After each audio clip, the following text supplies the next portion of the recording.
4 दरवाजों के अंदर बंद वो तोता, जिसमें उस दुष्ट दैत्य त्रैलोक्यसुर के प्राण थे। उस तोते तक पहुंचने के लिए विभित्सना को अब भी 4 दरवाजों को और पार करना था। राजकुमारी रुद्रलेखा को सही सलामत वापस लाने की घोर प्रतिज्ञा के साथ मन में गहरा विश्वास लिए विभित्सना तीसरे दरवाजे को पार करती हुई हर्षित मन के साथ चौथे दरवाजे की ओर चल पड़ी। ये मुनि अंगिरा द्वारा दिए गए उस बुद्धि फल की ही करामात थी कि विभित्सना आसान से आसान और मुश्किल से मुश्किल सवालों के जवाब देते हुए 3 दरवाजों को बिना किसी मुसीबत के पार कर चुकी थी। विभित्सना चौथे जादुई दरवाजे के समक्ष जा पहुंची और उसके सामने भी उसने वही बात दोहराई। अन्य दरवाजों की ही भांति चौथा दरवाजा भी विभित्सना को एक कहानी सुनाना प्रारंभ करता है। सुनो लड़की, एक अय्याश राजा था जो हर समय बस राग रंग में ही डूबा रहता था। उस राजा का एक दीर्घदर्शी नाम का अत्यंत बुद्धिमान मंत्री था। राजा उस मंत्री के हाथों अपना राज्य निष्कंटक यानी बिना किसी आपत्ति, बिना किसी भय के पूर्ण विश्वास के साथ सौंपकर खुद केवल और केवल सुख भोगों में ही आसक्त रहने लगा। राजा का सारा समय उसकी अति सुंदर रानियों के मध्य ही गुजरता। राजकाज की पूरी जिम्मेवारी छोड़कर राजा रानीवास में ही रमा रहता था। महामंत्री दीर्घदर्शी उसके राज्य का चिंता भार वहन करता हुआ दिन रात एक कर रहा था। फिर भी लोग इस तरह का अपवाद फैलाने लगे कि यश केतु तो अब नाम मात्र का राजा रह गया है। मंत्री उसे व्यसनों में डालकर स्वयं ही राज्यश्री का भोग कर रहा है। महामंत्री ने जब लोगों के अपवाद सुने तो उसे बहुत दुख हुआ। एक दिन मंत्री ने अपनी पत्नी मेघाविनी से कहा, प्रिय, राजा सुख भोग में लिप्त है और मैं उसका कार्यभार संभाल रहा हूँ। फिर भी लोग ऐसा अपवाद फैला रहे हैं कि मैं उसका राज्य हड़प रहा हूँ। जनापवाद झूठा भी हो तो भी वह बड़ा हानिकारक होता है। जनापवाद के कारण ही भगवान श्री राम द्वारा सीता को त्यागना पड़ा था। अतः तुम ही मुझे सलाह दो कि ऐसी अवस्था में मुझे क्या करना चाहिए। अपने स्वामी की परेशानी जानकर उस धीर स्वभाव और अपने नाम के अनुकूल आचरण करने वाली मेघाविनी ने कहा, महामती, युक्तिपूर्वक राजा से पूछकर आपको तीर्थ यात्रा के बहाने कुछ समय के लिए विदेश चले जाना चाहिए। इस प्रकार निस्पृह होने के कारण आपके बारे में जो लोकापवाद फैल रहा है वह मिट जाएगा और आपके न रहने पर राजा भी स्वयं अपना राजकाज देखने लगेंगे। उसके बाद धीरे धीरे उनके व्यसन भी दूर हो जाएंगे। फिर जब आप लौट कर आएंगे और मंत्री का पद संभालेंगे तब आपको कोई दोष न देगा। पत्नी के ऐसा कहने पर मंत्री बोला, तुमने ठीक कहा प्रिय, मैं बिल्कुल ऐसा ही करूंगा। मंत्री राजा के पास गया और बातों ही बातों में उसने राजा से कहा, राजन, आप मुझे कुछ दिनों के लिए छुट्टी दे दें जिससे मैं तीर्थ यात्रा पर जा सकूं, क्योंकि धर्म में मेरी बहुत आस्था है। मंत्री की बात सुन राजा थोड़ा विचलित होते हुए बोला, ऐसा मत करो मंत्रीवर, तीर्थ यात्रा के बिना भी घर में रहते हुए दान आदि करके तुम पुण्य फल प्राप्त कर सकते हो। मंत्री बोला, दान आदि के द्वारा तो अर्थ शुद्धि ही पाई जा सकती है राजन, किंतु तीर्थों से अनश्वर शुद्धि प्राप्त होती है। मंत्री जब इस प्रकार राजा को समझाने का प्रयास कर रहा था तभी प्रतिहारी वहां पहुंचा और राजा से बोला, स्वामी, दोपहर का समय हो चुका है, अतः आप उठकर स्नान कर लें। स्नान का समय बीता जा रहा है। यह सुनते ही राजा स्नान के लिए उठकर खड़ा हो गया। यात्रा के लिए तैयार मंत्री भी उसे प्रणाम करके वहां से चला आया। मंत्री ने घर आकर जैसे तैसे अपनी पत्नी को मनाया, क्योंकि वह स्वयं भी उसके साथ चलने का आग्रह कर रही थी। फिर वह अकेला ही यात्रा के लिए चल पड़ा। अनेक देशों में घूमता हुआ और तीर्थों की यात्रा करता हुआ मंत्री पौंड्र देश में जा पहुंचा। उस देश को पार करने के लिए समुद्र से होते हुए यात्रा करनी पड़ती थी। अतः मंत्री फेर लगाने वाली एक नाव पर सवार हुआ। नाव जब बीच समंदर पहुंची तो मंत्री ने बड़ा ही अद्भुत नजारा देखा। बीच समंदर एक बड़ा ही सुंदर कल्प वृक्ष, जिसके पत्ते सोने की भांति चमचमा रहे थे। उस वृक्ष की एक डाली पर अद्भुत आकार वाली अप्सराओं से सौंदर्य की मालकिन एक सुंदर कन्या लेटी हुई थी और एक मधुर गीत गाए जा रही थी। कुछ देर गाकर उस कल्प वृक्ष सहित वो अप्सरा सी कन्या समुद्र में विलीन हो गई। मंत्री के आश्चर्य का ठिकाना नहीं था। मंत्री को इस तरह आश्चर्यचकित देख नाविकों ने कहा, श्रीमंत, आप शायद उस कन्या को देखकर आश्चर्यचकित हो रहे हैं। यह उत्तम कन्या तो इस प्रकार यहाँ अक्सर दिखाई पड़ती है। ये दिखाई देती है और फिर समुद्र में ही विलीन हो जाती है। शायद आपने पहली बार देखा है, इसीलिए ऐसा आश्चर्य व्यक्त कर रहे हैं। हाँ, शायद यही बात है, मंत्री बोला और उसी दिशा में देखता हुआ खामोश हो गया। कुछ और अन्य देशों में घूमते हुए मंत्री को जब काफी समय गुजर गया तो अंततः वो वापस अपने देश के लिए रवाना हो गया। लंबी राह तय करके जब मंत्री अपने अंग देश के निकट पहुंचा, तब नगर के बाहर आए कुछ गुप्तचरों ने उन्हें देखा, जिन्हें राजा यशकेतु ने उसकी खोज खबर लेने के लिए पहले से ही नियुक्त कर रखा था। गुप्तचरों ने जाकर राजा को खबर पहुंचाई। मंत्री के बिछुड़ने से राजा दुखी था, अतः वह स्वयं ही उसकी अगवानी हेतु नगर के बाहर पहुंचा और उसके गले लगकर उसका अभिनंदन किया। मंत्री दीर्घदर्शी को महल में लाकर जब राजा ने उसकी यात्रा का वृत्तांत पूछा, तब दीर्घदर्शी ने सुवर्ण द्वीप तक के मार्ग का सारा वृत्तांत उसे कह सुनाया और उस अलौकिक कन्या का वृत्तांत भी उसने राजा को सुनाया, जो अद्वितीय और अप्सराओं सी सुंदर थी। उस कन्या की रूप राशि का वृत्तांत सुनकर राजा इस प्रकार कामवश हो गया कि उसके बिना अब उसे अपना जीवन निष्फल जान पड़ने लगा। राजा तुरंत मंत्री को एकांत में लेकर गया और बोला, उस कन्या को देखे बिना मैं जीवित नहीं रह सकूंगा, अतः मैं तुम्हारे बताए मार्ग से उसके पास जाता हूँ। तुम न तो इस काम से मुझे रोको और न ही मेरे साथ चलो, मैं छिपकर अकेला ही वहां जाऊंगा। तुम मेरे राज्य की रक्षा करना, मेरी बात तुम टालना नहीं, अन्यथा तुम्हें मेरे प्राणों से हाथ धोना पड़ेगा। राजा ने अपनी बात के विरोध में मंत्री को कुछ कहने तक का मौका नहीं दिया और उसे बहुत दिनों से उत्सुक उसके परिजनों के पास भेज दिया। घर लौटकर पत्नी से मिलकर हंसी खुशी भरे वातावरण के होते हुए भी मंत्री दीर्घदर्शी उदास ही रहा, क्योंकि जब स्वामी असाध्य कार्य को तत्पर हो तब मंत्री कैसे खुश रह सकता है। अगले दिन राजा मंत्री को अपना राज्यभार सौंपकर रात को तपस्वी का वेश धारण कर नगर से बाहर निकला। मंत्री के बताए मार्ग अनुसार कई देशों की यात्रा करता हुआ राजा आखिरकार कई दिन बाद पौंड्र देश पहुंच ही गया। अत्यंत उत्सुक होता हुआ राजा भी फिर लगाने वाली नाव में सवार हो गया। जहाज जब बीच समुद्र में पहुंचा, तब जल के भीतर से वही कल्प वृक्ष निकला, जिसके स्कंध पर वही अप्सराओं सी कन्या लेटी हुई गीत गा रही थी। राजा ने जब उसे देखा तो देखता ही रह गया, पर कुछ ही देर पश्चात वो कन्या वृक्ष सहित समुद्र में विलीन हो गई। उस सुंदरी का यूं आंखों से ओझल होना राजा को जरा भी बर्दाश्त न हुआ। काम बाणों से आहत राजा बिना कुछ सोचे समझे उसके पीछे पीछे समुद्र में कूद पड़ा। राजा यशकेतु को उस महासमुद्र में अकस्मात एक अलौकिक नगर दिखाई पड़ा। ये देखकर वो बहुत आश्चर्यचकित हुआ। उस भव्य नगर में घूमते घूमते राजा उस सुंदरी को खोजने लगा, किंतु वह उसे कहीं दिखाई न दी। तब वह एक ऊंचे मणिभवन पर चढ़ गया और उसका द्वार खोलकर भीतर जा पहुंचा। भीतर उसने एक उत्तम रत्नों वाले बिस्तर पर सिर से पांव तक चादर ओढ़े किसी को सोते हुए देखा। कहीं यही तो नहीं है, ऐसा सोचते हुए उसने जैसे ही उसके मुंह से चादर हटाई, उसने अपनी मनचाही स्त्री को ही देखा। मुख से चादर हटते ही वह सुंदरी अचकचाकर उठ बैठी और घबराई हुई नजरों से राजा को देखने लगी। फिर उसने राजा से पूछा, आप कौन हैं और इस अगम्य रसातल में आप कैसे आ पहुंचे?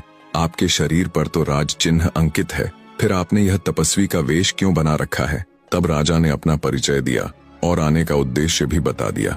फिर राजा ने उस सुंदरी से अपना परिचय देने को कहा तो सुंदरी बोली, हे महाभाग, मैं विद्याधरों के राजा सौभाग्यशाली मृगांक सेन की कन्या मृगांकवती हूँ। मेरे पिता न जाने किस कारण से मुझे इस नगर में अकेली छोड़कर नगर वासियों सहित जाने कहाँ चले गए हैं, इसलिए इस सूनी बस्ती में जी न लगने के कारण मैं समुद्र पर उतरकर यांत्रिक कल्प वृक्ष पर बैठी भवितव्य के गीत गाया करती हूँ। मृगांकवती के ऐसा कहने पर राजा ने उसे अपनी प्यार भरी बातों से इस तरह से रिझाया कि प्रेमवश होकर उसने उसी समय उस वीर राजा की पत्नी बनना स्वीकार कर लिया। उन दोनों ने वहीं तुरंत गंधर्व विवाह कर लिया। विवाह पश्चात राजा उस सुंदरी यानी मृगांकवती के साथ बड़े ही सुख चयन से कुछ दिनों तक समुद्र की थाह में बसे उसी भव्य नगर में रहता रहा। फिर एक दिन राजा ने मृगांकवती से वापस जाने का मार्ग पूछा। सुंदरी द्वारा बताए जाने पर राजा ने उस सुंदरी के गले में हाथ डाला और भव्य नगर के बीचों बीच बने उस तालाब में कूद पड़ा, जिससे वो उस सुंदरी के साथ अपने नगर के उद्यान के तालाब में जा निकला। वहां अपनी प्रिया के साथ आए राजा को उद्यान के मालियों ने देखा और प्रसन्न होते हुए उन्होंने मंत्री दीर्घदर्शी को इस बात की सूचना पहुंचाई। अपनी इच्छित स्त्री को साथ लेकर आए राजा को मंत्री बड़े ही आदर के साथ राजमहल में ले गया।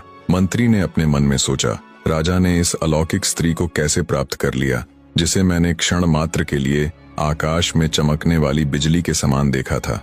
सच है कि विधाता जिसके ललाट पर जो कुछ लिख देता है, वह कितना ही असंभव होने पर भी उसे अवश्य ही प्राप्त कर लेता है। फिर भी मंत्री ने जब राजा से उस सुंदरी को प्राप्त करने के रहस्य के बारे में पूछा, तो राजा ने बड़ी प्रसन्नता पूर्वक सब बतला दिया और बोला, अपनी प्रिया को मैं इतने कष्ट उठाकर यहाँ लाया हूँ, अब वह हमेशा यहीं रहेगी।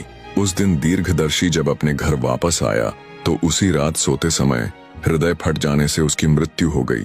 इतनी कथा सुनाकर चौथा दरवाजा बोला, बताओ लड़की, राजा यशकेतु का उद्धार होने पर भी उसके महामंत्री दीर्घदर्शी का हृदय क्यों विदीर्ण हो गया? क्या उसका हृदय इस शोक से फट गया कि उसे वह अलौकिक स्त्री नहीं मिल सकी, या फिर वह राज्य की इच्छा रखता था और राजा के वापस लौट आने का दुख उससे बर्दाश्त ना हुआ? अत्यंत विडंबना भरे इस प्रश्न का बड़े ही सहज भाव से उत्तर देते हुए विभित्सना बोली, हे दरवाजे, उत्तम चरित्र वाले उस मंत्री श्रेष्ठ के लिए इन दोनों में से कोई भी बात उचित नहीं जान पड़ती। इसके विपरीत उसने यह सोचा होगा कि जो राजा केवल साधारण स्त्री में लिप्त होकर राज्य को भूल गया था, अब उस अलौकिक स्त्री के आने पर उसका हाल क्या होगा। मंत्री ने राजा को फिर से राजकाज संभालने के लिए जितना प्रयत्न किया, जितना वो देश विदेश घुमा फिरा, आखिरकार सब उल्टा ही पड़ गया। विभित्सना के जवाब को सुन चौथा दरवाजा बोला, मान गए लड़की, वाकई में तुम्हारा जवाब नहीं। इस जवाब के साथ चौथा दरवाजा भी खुल चुका था।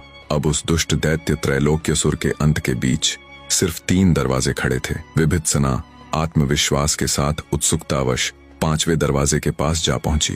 5वां दरवाजा एक अदम्य सी लड़की को यहाँ तक पहुंचा देख आश्चर्यचकित था।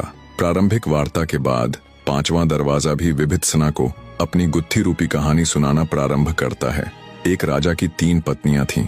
तीनों ही पत्नियां अत्यंत सुंदर थीं। उन तीनों में से ये बताना बहुत ही मुश्किल था कि कौन सी रानी अधिक सुंदर है और कौन सी कम। राजा धर्मध्वज को अपनी तीनों पत्नियां इंद्रलेखा, तारावली और मृगांकवती समान रूप से प्रिय थीं। राजा उनके साथ रहकर बड़े आनंद पूर्वक अपने राज्य का संचालन करता था।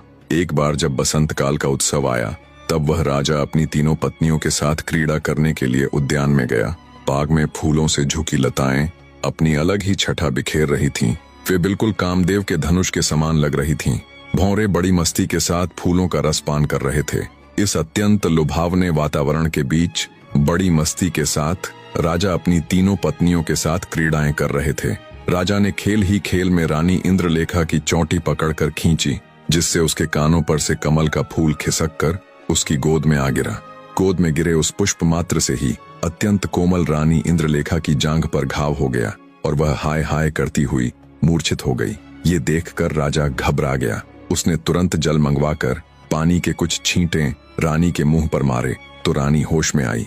अनंतर राजा उसे अपने महल में लाया और राजवैद्य से उसका उपचार करने को कहा। तो वैद्य तत्काल ही रानी के उपचार में जुट गए। उस रात इंद्रलेखा की हालत देखकर राजा अपनी दूसरी पत्नी तारावली के साथ चंद्रप्रासाद नामक अपने दूसरे महल में गया। वहां तारावली राजा की गोद में सो गई। सोती हुई रानी के वस्त्र थोड़े इधर उधर हो गए, जिस कारण उसके शरीर पर खिड़की की जालियों से होकर चंद्रमा की किरणें पड़ गईं। किरणों के स्पर्श मात्र से ही अत्यंत नाजुक रानी तारावली जाग उठी और हाय जल गई कहती हुई अचानक पलंग से उठकर अपने अंग मलने लगी। घबराकर राजा भी उठ बैठा। राजा ने देखा तो पाया रानी तारावली के उस अंग पर सचमुच ही फफोले पड़ गए थे। राजा ने तुरंत परिचारिकाएं बुलाई। परिचारिकाओं यानी सेविकाओं ने रानी के लिए गीले कमल पत्रों की सेज बिछाई और उसके शरीर पर चंदन का लेप लगाया। इसी बीच राजा की तीसरी पत्नी यानी रानी मृगांकवती भी जाग उठी। तारावली के कक्ष से आती आवाजें सुनकर उसकी नींद उचट गई थी। राजा के पास जाने की इच्छा से वह अपने कक्ष से निकलकर तारावली के कक्ष की ओर चल पड़ी। अभी वह कुछ ही कदम चली थी कि उसने दूर से किसी के घर धान कूटे जाने की आवाज सुनी। मूसल की आवाज सुनकर वह विकल हो उठी और हाय मरी कहते हुए मार्ग में ही बैठ गई। परिचारिकाओं ने जब रानी की जांच की तो उन्होंने उसकी हथेलियों पर काले गहरे धब्बे देखे। परिचारिकाएं दौड़ती हुई राजा के पास पहुंची और सारा वृत्तांत राजा को कह सुनाया। सुनकर राजा भी घबरा गया और तुरंत अपनी रानी की हालत देखने के लिए उसके पास आया। रानी के पास पहुंचकर राजा धर्मध्वज ने उससे पूछा, प्रिय, यह क्या हुआ? तो आंखों में आंसू भरकर रानी मृगांकवती ने राजा को अपने दोनों हाथ दिखाते हुए कहा, स्वामी, मूसल की आवाज सुनने से मेरे हाथों में यह निशान पड़ गए हैं। रानी की बात सुन आश्चर्य और विषाद में पड़े राजा ने उसके हाथों पर दाह का शमन करने वाले चंदन आदि का लेप लगवाया। राजा सोचने लगा, मेरी एक रानी को कमल के गिरने से घाव हो गया, दूसरी के चंद्रमा की किरणों से अंग जल गए, और इस तीसरी के हाथों में मूसल की ध्वनि सुनने मात्र से ही ऐसे निशान पड़ गए जैसे पता नहीं उसने उस भारी मूसल से कितने ही दिन काम किया हो। देवयोग से मेरी इन तीनों ही प्रियाओं का अभिजात्य गुण ही इनके दोष का कारण बन गया। राजा ने वह रात बड़ी कठिनाई से काटी। सवेरा होते ही उसने राज्य भर के सभी कुशल वैद्यों और शल्य क्रिया करने वालों को बुलवाया और अपनी रानियों का उपचार करने को कहा। उन वैद्यों और शल्य क्रिया जानने वालों के संयुक्त प्रयास से जब रानियां शीघ्र ही स्वस्थ हो गईं, तब राजा निश्चिंत हुआ। इतनी कथा सुनाते हुए पांचवां दरवाजा विभित्सना से बोला, अब तुम मुझे यह बतलाओ लड़की कि राजा की तीनों रानियों में सबसे अधिक सुकुमारी कौन सी थी। दरवाजे की बात सुन बिना एक भी पल गवाए विभित्सना बोली, हे दरवाजे, ये तो बड़ा ही सरल प्रश्न था। राजा की तीनों पत्नियों में सबसे सुकुमारी थी रानी मृगाकवती, जिसने मूसल को छुआ भी नहीं और केवल उसकी आवाज मात्र से ही उसके हाथों में दाग पड़ गए थे। बाकी दोनों को तो कमल एवं चंद्र किरणों के स्पर्श से घाव तथा फफोले हुए थे, अतः वे दोनों उसकी बराबरी नहीं कर सकती। विभित्सना के जवाब के साथ ही पांचवा दरवाजा भी खुल चुका था। अब उस तोते तक पहुंचने के लिए उसे सिर्फ 2 दरवाजे पार करने बाकी थे।